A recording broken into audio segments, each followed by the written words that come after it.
अरे बड़ी जोर की शौच लगी है, कहाँ करूँ? अरे यहीं बैठ जाती हूँ। शांति मिली। मीनाक्षी को बड़ी जोर की शौच लगी थी। वो नदी किनारे जल्दी से शौच कर लेती है और उठकर जैसे जाने वाली होती है, उसकी नजर उसी के शौच पर पड़ती है जो काफी चमक रही होती है। अरे ये मेरी शौच इतनी चमक क्यों रही है, सोने जैसा? कहीं मैंने सोना तो नहीं हक दी? मीनाक्षी को अपनी शौच पर डाउट हो जाता है, कहीं उसने सोना तो नहीं कर दी। अरे क्या करूँ? किसी की नजर पड़ गई तो मेरे शौच उठा के लेके जाएंगे। नहीं, अभी इसे जैसे भी छुपा देती हूँ, बाद में लेके जाऊंगी। फिर मीनाक्षी अगल बगल से मिट्टी लेकर अपने शौच को ढक देती है। तभी दूर गांव की एक औरत शौच करने आई हुई थी, उसकी नजर पड़ती है। अरे मीनाक्षी, क्या हो गया? आज शौच को ढक रही है? अरे शोभा, शौच करने के बाद ढक देना चाहिए ताकि बदबू इधर उधर ना फैले और बीमारियां भी ना फैले। अच्छी शुरुआत है। चलो मैं शौच को ढक दी, बाद में आके देखूंगी। अभी जल्दी से चली जाती हूँ, नहीं तो किसी की नजर पड़ जाएगी मेरे शौच पर। फिर मीनाक्षी वहाँ से चली जाती है।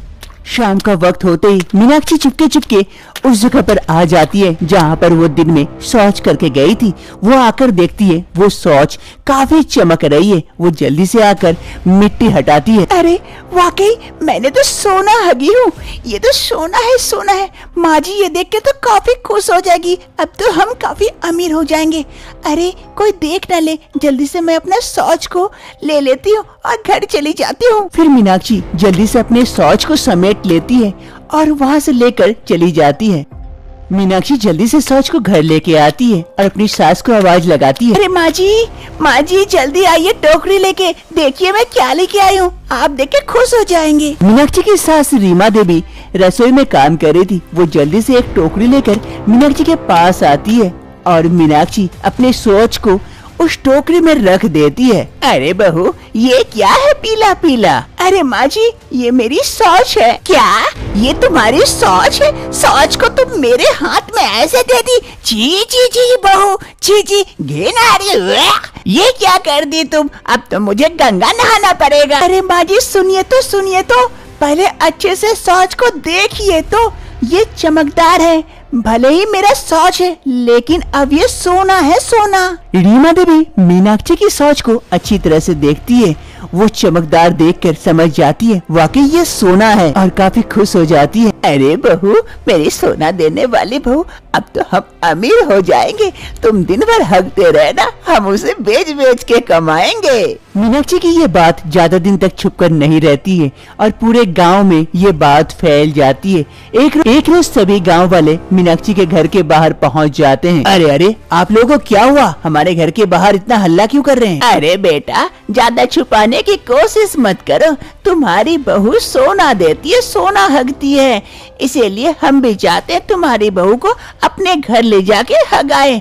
अगर तुम राजी होते हो तो बोलो, वरना। क्या चाची, अब पागल हो गई हो क्या? कोई इंसान सोना कैसे दे सकता है? अरे भैया, मैं खुद देखी हूँ मीनाक्षी को शौच करते हुए और वो सोने में परिवर्तन होते हुए। मैं भी उसके बगल में ही शौच कर रही थी और फिर वो लेके घर आई। अब उसे भी कहिए हमारे घर में भी शौच करे। अरे हाँ कमल, उसे कहो हमें भी थोड़ा थोड़ा करके सोना दे दे, यानी कि शौच दे दे, ताकि हम भी थोड़ा थोड़ा अमीर हो जाए। ऐसे भूखमरी से मरने से अच्छा सोना पाएंगे तो थोड़ा अच्छे से जिंदगी बीतेगी। वैसे भी ये तो फैक्ट्री है, फैक्ट्री, थोड़ा एक दो बूंद दे देने से क्या फर्क पड़ता है। अरे हाँ, और अगर राजी नहीं होते हो तो हम पुलिस को इत्तला कर देंगे। उसके बाद सोच लेना, तुम्हारी बीवी को पुलिस पकड़ के ले जाएगी और डंडा मार मार के वहीं शौच करवाएगी। आखिर मीनाक्षी कैसे सोना हगने लगती है? क्या मीनाक्षी इन सभी गांव वालों की बात मानेगी? जानने के लिए कुछ समय पहले चलते हैं। कुछ समय पहले की बात है, मीनाक्षी इस घर शादी करके आई थी। मीनाक्षी को खाने पीने का बड़ा ही शौक था। उसे कुछ भी मिलता वो फट से खा लेती और खाते उसका पेट खराब हो जाता। बड़ा मजा है। अरे बड़ी जोर की शौच लग गई। मीनाक्षी को जैसे शौच लगती है वो वहाँ से दौड़कर शौच के लिए भागती है, लेकिन वहीं पर नीचे शौच गिरते गिरते जाता है। उसकी सास वहीं बैठी थी, ये देखकर अरे बहू ये क्या कर दी, यही शौच कर दी। कितनी बदबूदार शौच है, ये इतनी बड़ी हो गई लेकिन अभी तक इसे कोई समझ नहीं है। खाने पीने पर मुंह पे कोई रोक टोक नहीं है और कहीं भी हकते रहती है। जी जी जी जी, हगोरी बहू कहीं की। ऐसे ही धीरे धीरे दिन बीतते हैं। मीनाक्षी की सास मीनाक्षी से काफी परेशान हो चुकी थी उसके शौच को लेकर। एक रोज मीनाक्षी की सास किचन से बाहर आ रही थी कि अचानक से शौच पर पैर पड़ती है और स्लिप कर जाती है। मीनाक्षी की सास रीमा देवी वहीं पर गिर पड़ती है शौच के ऊपर। आगे मैया गे, कमर टूटी रे। इस बहू के चक्कर में मैं तो एक दिन ऊपर पहुंच जाऊंगी। ऐसे तो सास से परेशान थी, अब तो घर में भी टिकना मुश्किल हो गया रे। आज मैं इसे नहीं छोड़ूंगी, इसे तो जैसे भी हो घर से निकाल के रहूंगी इस हगोरी बहू को। मीनाक्षी की सास गुस्से से घर से बाहर जाती है उसे ढूंढने के लिए। मीनाक्षी खाना तो खा लेती है लेकिन उसे कंट्रोल नहीं होता, इसलिए वो कहीं भी शौच कर देती है। मीनाक्षी की सास गुस्से से मीनाक्षी को ढूंढते हुए घर से बाहर निकलती है कि उसका पैर फिर से शौच पर गिरती है और वो फिर से गिर पड़ती है। आगे मैया गे, ये बहू मुझे जान ही मार देगी, पूरा प्लान करके रखी है रे। अरे मीनाक्षी, मीनाक्षी कहाँ है रे तू? आज तेरा देख कि मेरा एक तरफ। अरे माँ जी क्या हो गया, आप ऐसे क्यों कर रहे हैं? अरे करम चली, हगोरी बहू कहीं की, मेरे घर से निकल जा आज के अभी अभी। तू तो मुझे मारने पे तुली हुई है, घर में हर तरफ हग हग के परेशान कर दिए।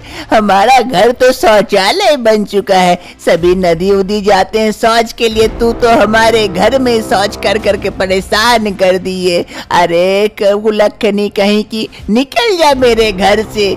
अरे माँ जी ये क्या कह रहे, मैं कहाँ जाऊंगी, मुझे ऐसे घर से मत निकालिए, उसमें मेरा कहाँ दोष, अगर मुझसे शौच हो जाती है तो। अरे गोरी कहीं की, मुंह में लगाम नहीं लगाएगी तो पीछे कहाँ से लगेगी लगाम? लेकिन माँ जी ऐसा मत करिए मेरे साथ। ऐसा ना करूँ तो और कैसा करूँ, मैं परेशान हो गई तुझसे। तू अब से मेरे घर में घुसेगी नहीं, आई तो मैं मार के टंगड़ी तोड़ दूंगी। निकल अभी के अभी मेरे आंखों से ओझल हो जा। ये कहते हुए सास अपने घर के अंदर चली जाती है और इधर मीनाक्षी रोते रोते वहाँ से आगे बढ़ती है, क्योंकि उसके लिए इस घर का दरवाजा हमेशा के लिए बंद जो हो गया था। मीनाक्षी के पास और दूसरा कोई रास्ता नहीं था और कुछ वो सोच नहीं पाती है, इसलिए वो अंत तक एक नदी किनारे पहुंच जाती है कुछ गलत करने के लिए। उसी नदी में एक तपस्वी नहा रहे होते हैं। हर हर महादेव, हर हर महादेव, ओम नमः शिवाय, ओम नमः शिवाय, ओम नमः शिवाय, हर हर महादेव, हर हर गंगे। मीनाक्षी धीरे धीरे जल में उतरती है और मेरे पास कोई रास्ता नहीं है, मुझे माफ कर देना। तभी वो तपस्वी नहा के उठने वाले होते हैं कि उसकी नजर मीनाक्षी पर जाती है। अरे बेटी ये क्या कर रही हो तुम, पानी में, इतने गहरे पानी में क्यों उतरी हो? उठ जाओ, ऊपर जाओ। नहीं बाबा, मैं तो इसे पानी में समा जाना चाहती हूँ, मेरे पास और कोई दूसरा रास्ता नहीं है। अरे नहीं नहीं नहीं, ये घोर पाप है, अन्याय है, ऐसा मत करो। ऐसा क्या हो गया जो तुम ऐसा कदम उठाने के लिए तैयार हो गई? मुझे बताओ, हो सकता है मैं तुम्हारे इस समस्या का समाधान निकाल दूं।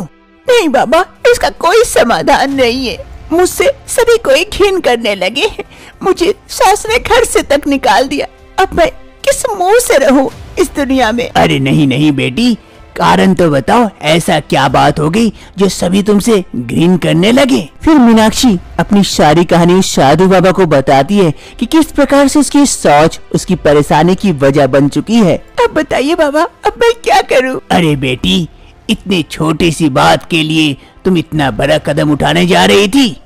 जा, मैं अपने तपोबल से तुझे वरदान देती हूँ, जिस पर सभी कोई घिन कर रहे थे उसी को सभी कोई लेने के लिए तरसेंगे, तेरे पीछे पीछे घूमेंगे, तेरी सास भी तेरी आरती उतारेगी उस चीज को लेने के लिए।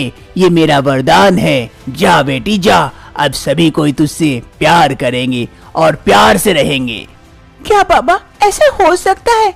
सच में ये होगा? अगर तुझे मेरी बात पे विश्वास नहीं है तो आजमा के देख ले। ये सुनते ही मीनाक्षी काफी खुश हो जाती है और वहाँ से खुशी खुशी अपने घर की ओर चल देती है। वर्तमान समय मीनाक्षी गांव वालों की बात मान जाती है और शवि के घर में जा जाकर शौच करती है और शौच देखते ही देखते कुछ ही समय में सोने का शौच बन जाता है, जिससे सभी गांव वाले काफी खुश हो जाते हैं सोनाक्षी की शौच पाकर। ये सिलसिला बंद नहीं होता है। गांव वालों की लालच बढ़ चुकी थी। अब वो मीनाक्षी के घर पहुंच जाते हैं शौच लेने के लिए। मीनाक्षी के घर वाले एवं मीनाक्षी काफी परेशान हो चुके थे इस बारे में। ऐसे ही एक रोज मीनाक्षी के घर सरपंच जी पहुंच जाते हैं। अरे रीमा देवी जी, रीमा देवी जी, क्या बात है, आपकी बहू ने तो सबको सोना दिया, मुझे छोड़कर। मैंने कोई गलती कर दी क्या कि मेरे घर शौच करने नहीं आई? अरे सरपंच जी, ऐसी कोई बात नहीं है। अब मेरी बहू सोना नहीं देती है, सामान्य शौच करती है, इसीलिए तो। क्या बात कर रहे हैं, मुझे नहीं देना चाहते इसीलिए क्या? अरे विश्वास नहीं होता तो देखिए सामने पड़ा हुआ है, ये लेके जाइए, बहू ने अभी अभी की है। क्या अभी अभी की है? अरे सोना, अभी मैं लेके जाता हूँ, इससे मैं 2 गले का हार अंगूठी बनाऊंगा। फिर सरपंच जी जैसे शौच उठाते हैं, वो सामान्य शौच थी और दुर्गंध फैल रही थी, उसके हाथों में लग जाती है। अरे जी जी जी, ये तो दुर्गंध है, ये तो सामान्य शौच है। मैं तो कह ही रही थी ना, बहू ने सोने का शौच करना बंद कर दी है। अरे मेरा ही नसीब फूटा है कि मैं इतने देर से आया, वरना मुझे भी सोना मिल जाता। छी छी छी, अब मैंने शौच छू लिया हूँ, गंगा नहाना पड़ेगा, पूरे शरीर से दुर्गंध फैल रही है। सरपंच जी वहाँ से भाग जाते हैं। अरे बहू, तेरी ये शौच नॉर्मल कैसे हो गई? सोना देते देते सामान्य शौच कैसे करने लगी बहू? अरे माँ जी, मैं सोने वाला शौच से परेशान हो चुकी थी। जहाँ भी जाती हूँ सभी कोई मेरे ऊपर टूट पड़ते थे शौच करवाने के लिए, इसीलिए मैंने। मीनाक्षी अपने शौच से परेशान होकर वापस से उस नदी किनारे पहुंच जाती है जहां पर बाबा ने उसे वरदान दिया था। सोनाक्षी वहां पहुंचकर बाबा को याद करती है। हे बाबा, मैं जानती हूँ आप कोई चमत्कारी बाबा हैं जो आपने मुझे इतना बड़ा वरदान दिया, लेकिन मैं इस वरदान को और नहीं झेल सकती। अब तो ये मेरे लिए काल बन चुकी है। आप अपने वरदान को वापस ले लीजिए और मुझे सामान्य बना दीजिए बाबा। तथास्तु, जैसी तुम्हारी इच्छा। जय हो बाबा की जय हो। चलो अच्छा है। अब से रीमा देवी की बहू मीनाक्षी सामान्य शौच करती है, लेकिन उसकी सास रीमा देवी उससे खूब प्यार करती है और सास बहू इस घर में अब खुशी खुशी अपना दिन बिताते हैं।